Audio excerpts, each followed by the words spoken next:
Antes de ser Paulo, ele era Saulo. E antes de pregar, ele perseguia. Antes de amar a graça, ele respirava a lei. Saulo nasceu em Tarso da Cilícia, uma cidade romana, intelectual e comercial. Um homem entre dois mundos, judeu de nascimento, cidadão romano por privilégio, aluno direto de Gamaliel, o mais respeitado dos mestres fariseus. Filho do zelo, formado na ortodoxia, afiado como uma espada para defender a Torá, quanto à justiça que há na lei irrepreensível. Filipenses 3:6. Mas por trás dessa capa de perfeição religiosa, havia um coração endurecido pela própria certeza. Ele não servia a Deus, ele o defendia como quem defende uma ideia, não uma pessoa.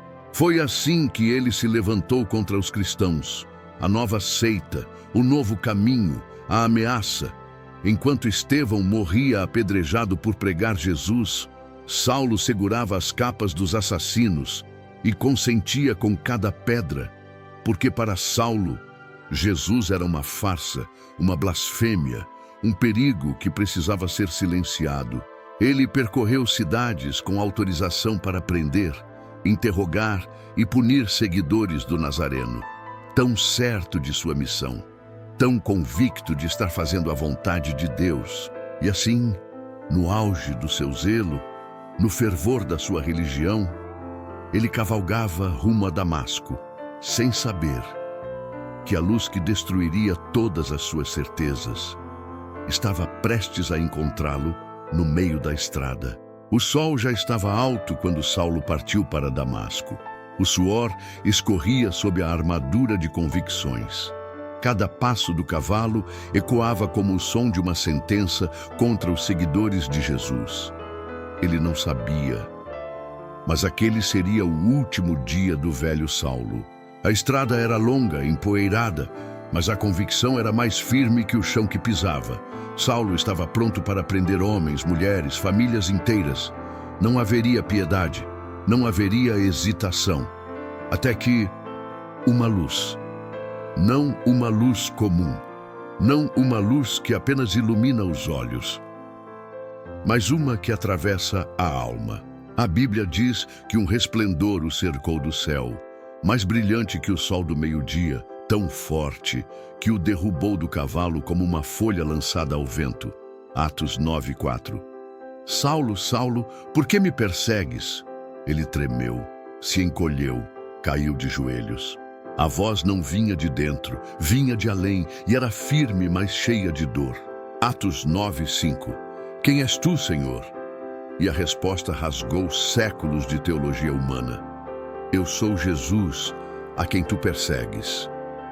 Imagine, anos de estudo, religião, debates, doutrina, e no fim era ele, aquele que ele odiava, aquele que ele negava, aquele que ele combatia. A Bíblia diz que ele ficou cego por 3 dias, mas não era uma cegueira de castigo, era simbólica, era uma morte lenta do homem velho. 3 dias no escuro, sem controle, sem visão, apenas o eco da voz que o derrubou. Levanta-te, entra na cidade e lá te será dito o que deves fazer. Saulo entrou em Damasco, não como perseguidor, mas como prisioneiro da graça. Ele, que chegaria para prender, chegou precisando ser conduzido pela mão. 3 dias depois, um discípulo chamado Ananias, com medo, mas em obediência, colocou as mãos sobre ele e disse, Atos 9:17, Irmão Saulo, o Senhor Jesus me enviou para que recuperes a vista e fiques cheio do Espírito Santo. E algo como escamas caiu dos seus olhos, mas o que realmente caiu foi a velha identidade, o velho orgulho, o velho Saulo. Ali nascia um novo homem. Ali começava o ministério de Paulo, o apóstolo dos gentios. Ele viu a luz e nunca mais foi o mesmo. Depois do impacto, depois da luz, depois das escamas que caíram dos olhos, não vieram os palcos, nem os aplausos, nem a liderança imediata. Vieram o silêncio, o esquecimento, o deserto. Paulo, recém-convertido, não foi enviado diretamente às igrejas. Ele mesmo relata, em Gálatas 1:17, que foi para a Arábia, um deserto literal, um exílio espiritual, um retiro forçado pela própria misericórdia de Deus.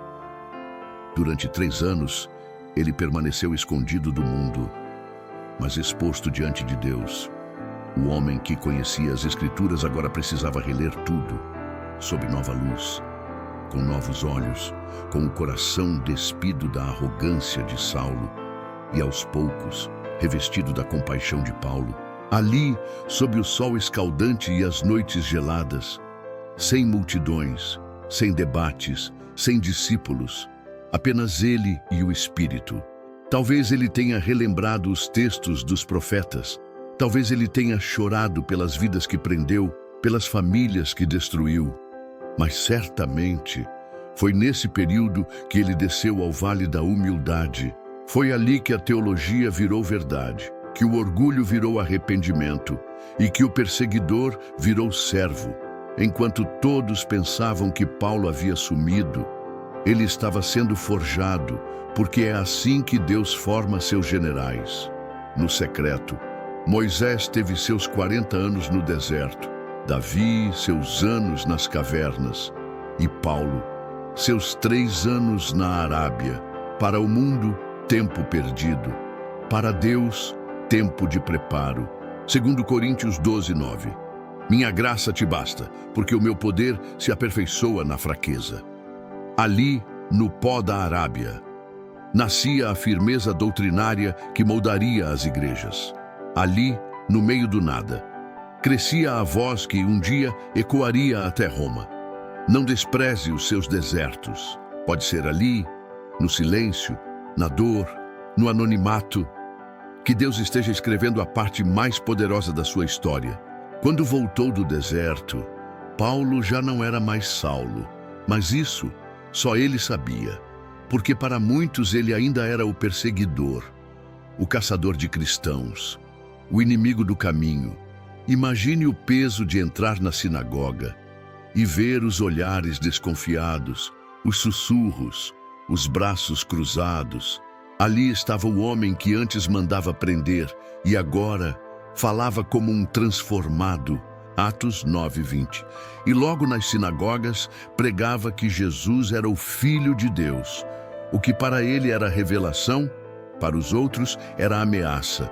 O que para ele era graça, para os outros era desconfiança. Muitos judeus ficaram confusos, outros furiosos. Ele estava traindo suas raízes, e os próprios discípulos de Jesus hesitavam em recebê-lo. Foi necessário que Barnabé, um homem sensível ao Espírito, intercedesse. Foi ele quem pegou Paulo pela mão e disse aos apóstolos: ele viu o Senhor, ele pregou com ousadia, ele é um dos nossos. Mas mesmo assim, as portas não se abriram com facilidade. A cada cidade, ele enfrentava 2 barreiras: a lembrança do que foi e a resistência ao que agora era. Ele pregava em Damasco, discutia com os helenistas e todos procuravam matá-lo. Atos 9:23. Decorridos muitos dias, os judeus deliberaram entre si tirar-lhe a vida. O que começou com convicção, logo se tornou uma fuga por sobrevivência. Paulo foi colocado num cesto e descido por um muro. De pregador a fugitivo, de testemunha a refugiado. Essa era a realidade dos primeiros passos de um pregador. Não havia aplausos, não havia seguidores, não havia estrutura, apenas fé e perseguição. Mas ele seguia, porque sabia que o evangelho valia cada cicatriz. Porque mesmo sendo rejeitado pelos homens, ele já havia sido aceito pelo céu, ali, nos becos das cidades, nas sinagogas cheias de olhos hostis, no silêncio das madrugadas.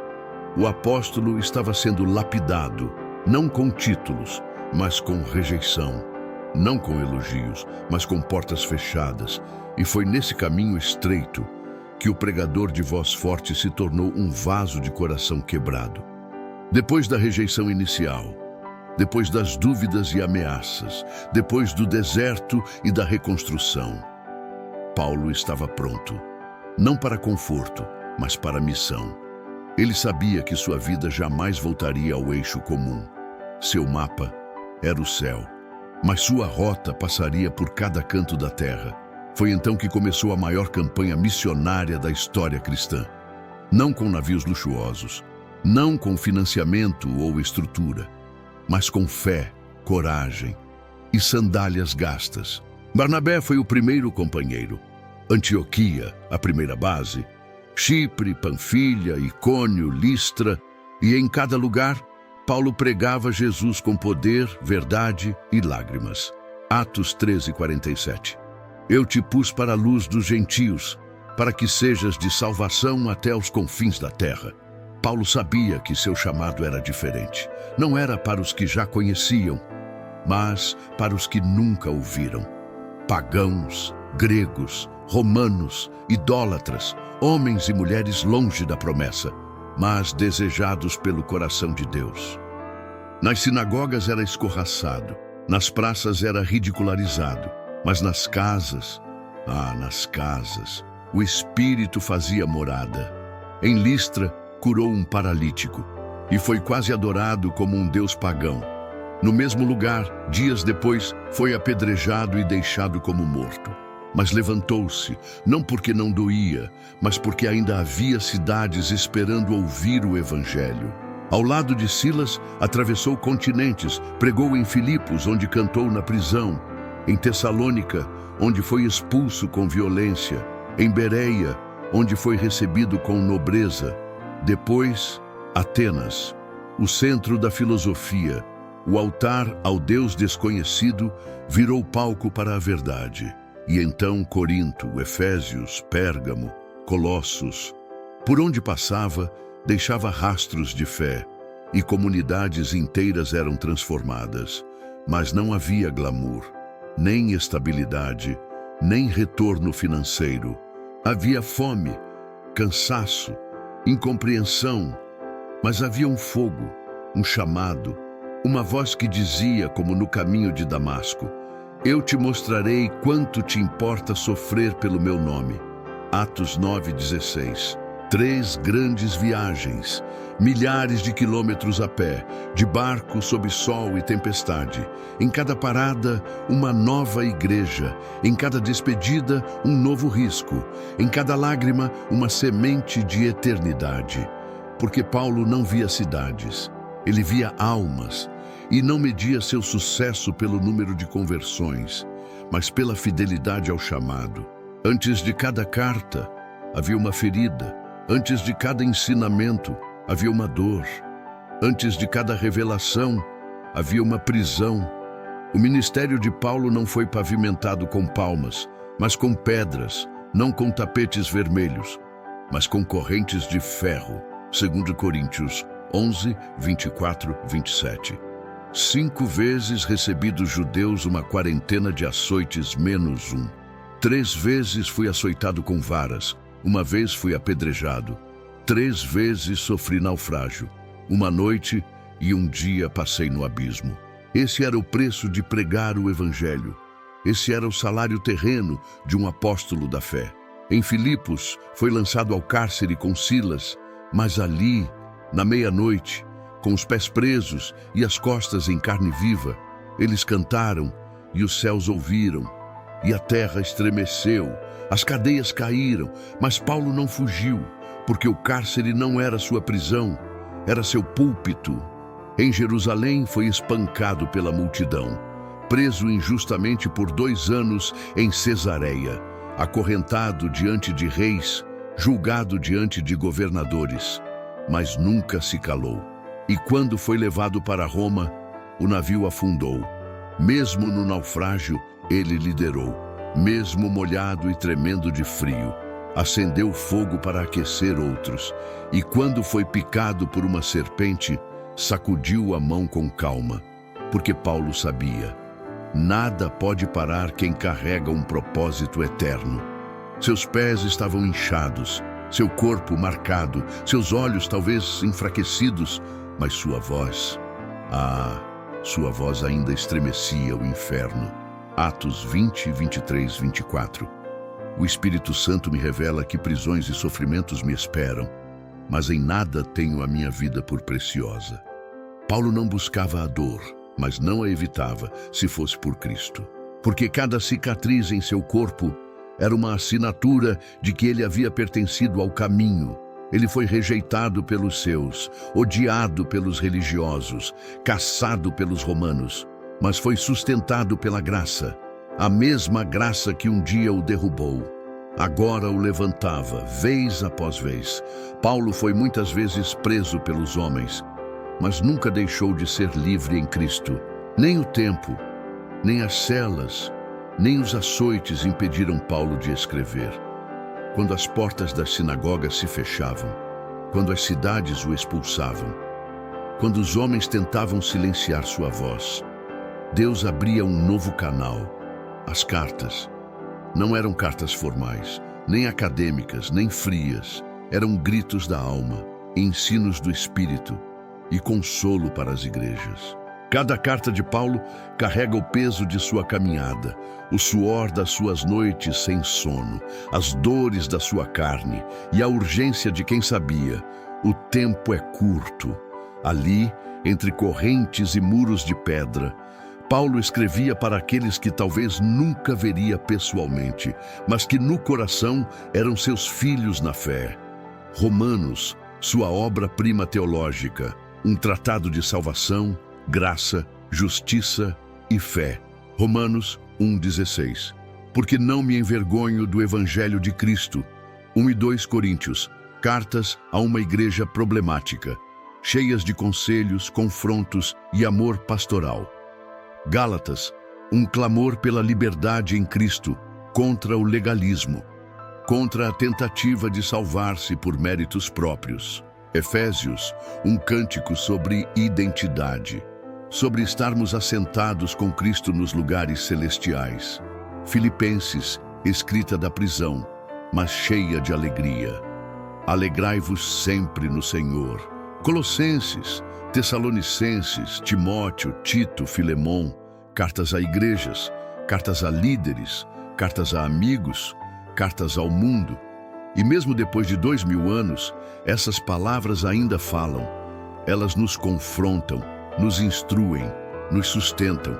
A cada página sentimos Paulo sussurrar: combate o bom combate, guarda a fé.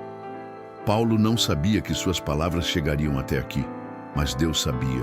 Por isso, ele escreveu com zelo, com lágrimas, com urgência.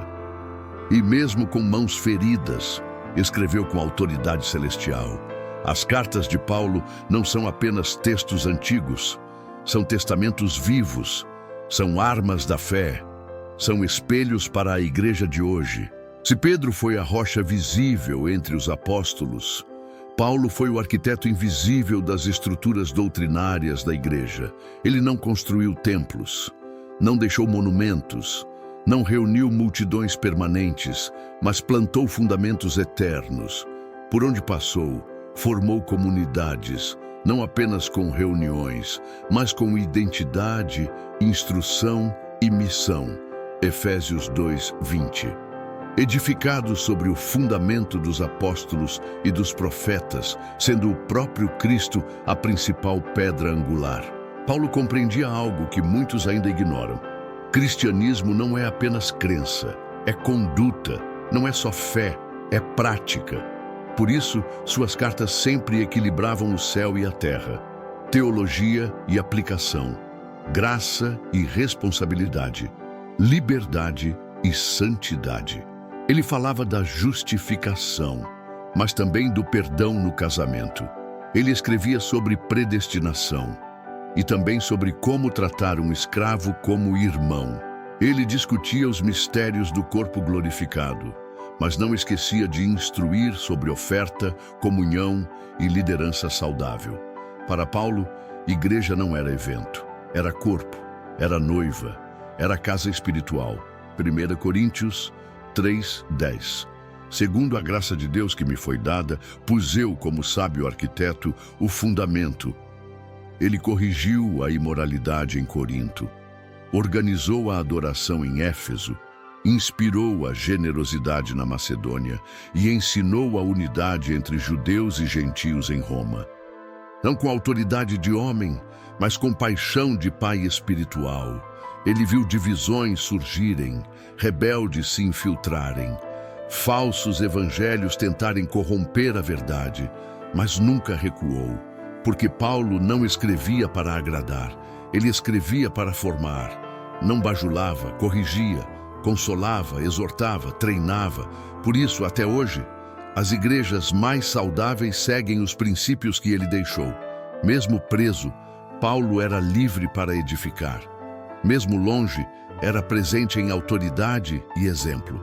A teologia cristã, como conhecemos hoje, passa pelos corredores das cartas desse homem, um ex-perseguidor, um prisioneiro do Evangelho, um arquiteto de comunidades celestiais espalhadas pela terra. Toda jornada precisa de um fim, mas alguns fins não são derrota, são coroação. Paulo sabia, desde o início, que o caminho que começou com luz na estrada de Damasco terminaria com sangue no chão de Roma, 2 Timóteo 4, 6 e 7. Quanto a mim, já estou sendo derramado como libação, e o tempo da minha partida é chegado.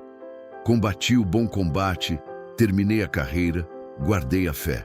Ele não escreveu isso com medo.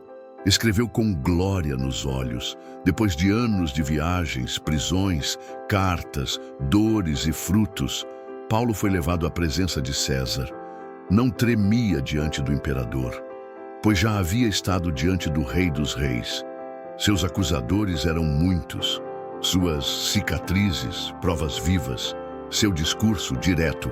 Não sou criminoso, sou cidadão do céu. Mesmo diante de Roma, ele não defendeu sua vida, defendeu a verdade, e o veredito não tardou.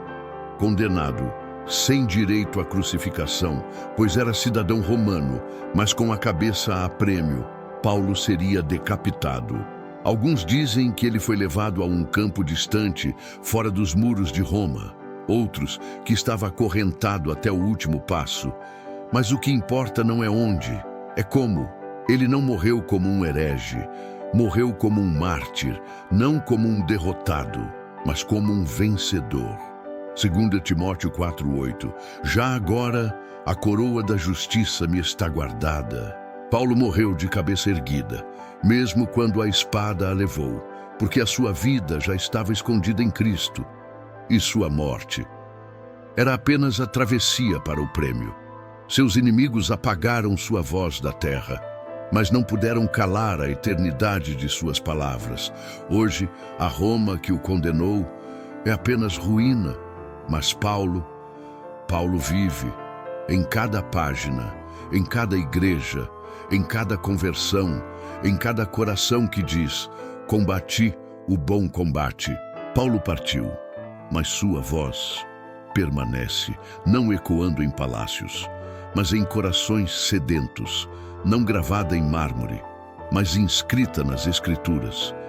Ele foi chamado de louco, foi desprezado pelos seus, teve amigos que o abandonaram, mas nunca abandonou a fé. Ele não teve filhos, mas gerou gerações, não deixou herança de bens, mas um testamento eterno. Hoje, cada cristão que lê Romanos, que medita em Filipenses, que aprende com Coríntios, está ouvindo a alma de um homem que entregou tudo por Cristo. E a pergunta que fica não é sobre o fim de Paulo, é sobre o que faremos com o que ele deixou. Você está combatendo o bom combate? Você tem guardado a fé? Você vive como alguém que também foi derrubado por uma luz? Porque Paulo não é apenas um personagem do passado. Ele é um espelho, um lembrete, um desafio, que nos lembra que não importa como você começa, importa como você termina, e que entre o passado de perseguidor e o martírio como apóstolo, há um chamado que pode transformar tudo. Se essa história falou contigo, comenta aqui embaixo. Eu também combato o bom combate. Esse comentário não é um gesto comum, é um ato de fé, uma aliança com o céu. E se inscreva no canal, porque aqui as histórias da Bíblia ganham vida e nossa fé direção. Aliás, Todos os dias postamos shorts com mensagens rápidas e espirituais, para que mesmo nos dias corridos você receba um alívio, uma palavra, uma luz. Paulo se foi, mas sua jornada continua em nós. E quem sabe, quando a última carta for escrita, quando o último vídeo for gravado, quando o último combate for vencido, você e eu possamos nos encontrar com Ele, não diante de um trono humano, mas diante do trono de Deus, e ouvir do Mestre a mesma voz que Paulo escutou. Muito bem, servo bom e fiel, entra no gozo do teu Senhor.